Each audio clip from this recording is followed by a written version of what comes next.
மகா கும்பமேளாவில் கோடிக்கணக்கான பக்தர்கள் பிரயாக்ராஜில் கூடுவதற்கு காரணம் என்ன என்று உங்களுக்கு தெரியுமா? உலகத்திலே மிகப்பெரிய ஆன்மீக மற்றும் மத நிகழ்வுகளில் ஒன்றுதான் இந்த மகா கும்பமேளா. இந்த பிறவியின் நோக்கமே ஈசனின் திருவடியை அடைவதுதான். அப்படிப்பட்ட மோட்சத்திற்கான நாள் தான் இந்த மகா கும்பமேளா. 144 ஆண்டுகளுக்கு ஒரு முறை வரும் இந்த மகா கும்பமேளாவை நம் வாழ்நாளில் ஒரு முறை மட்டுமே நம்மால் பார்க்க முடிகிறது.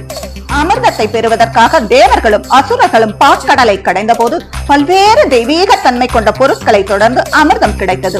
அது அசுரர்களுக்கு கிடைத்துவிடக் கூடாது என்பதற்காக மகாவிஷ்ணு மோகினி அவதாரம் எடுத்து அமிர்த கலசத்தை எடுத்து சென்றார்.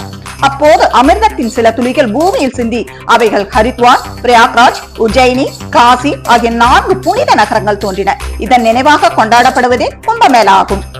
கும்பமேளா அன்று கங்கை, யமுனை, சரஸ்வதி ஆகிய 3 நதிகளும் சங்கமிக்கும் திரிவேணி சங்கமத்தில் நீராடினால் பாவங்கள் போக்கி முக்தி கிடைக்கும் என்று நம்பப்படுகிறது. இதனால் கோடிக்கணக்கான பக்தர்கள் இதில் கலந்து கொண்டு புனித நீராடுவார்கள். 4 வகையான கும்பமேளாக்கள் உள்ளன.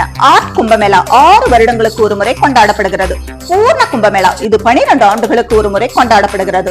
மக் கும்பமேளா இது ஒவ்வொரு ஆண்டும் ஜனவரி மற்றும் பிப்ரவரி மாதங்களில் கொண்டாடப்படுகிறது. மகா கும்பமேளா இது 144 ஆண்டுகளுக்கு ஒரு முறை கொண்டாடப்படுகிறது. 12 பூர்ண கும்பமேளாக்களுக்கு பிறகு நடத்தப்படுகிறது. இது பிரயாக்ராஜில் மட்டுமே கொண்டாடப்படுகிறது. மகா கும்பமேளா 44 நாட்கள் கொண்டாடப்படுகிறது. ஜனவரி 13ஆம் தேதி தொடங்கி பிப்ரவரி 26ஆம் தேதி அதாவது மகா சிவராத்திரியுடன் முடிவடைகிறது. இப்படிப்பட்ட பல சிறப்புகளை கொண்ட மகா கும்பமேளாவிற்கு கோடிக்கணக்கான பக்தர்கள் பிரயாக்ராஜிற்கு வந்து சேர்வார்கள்.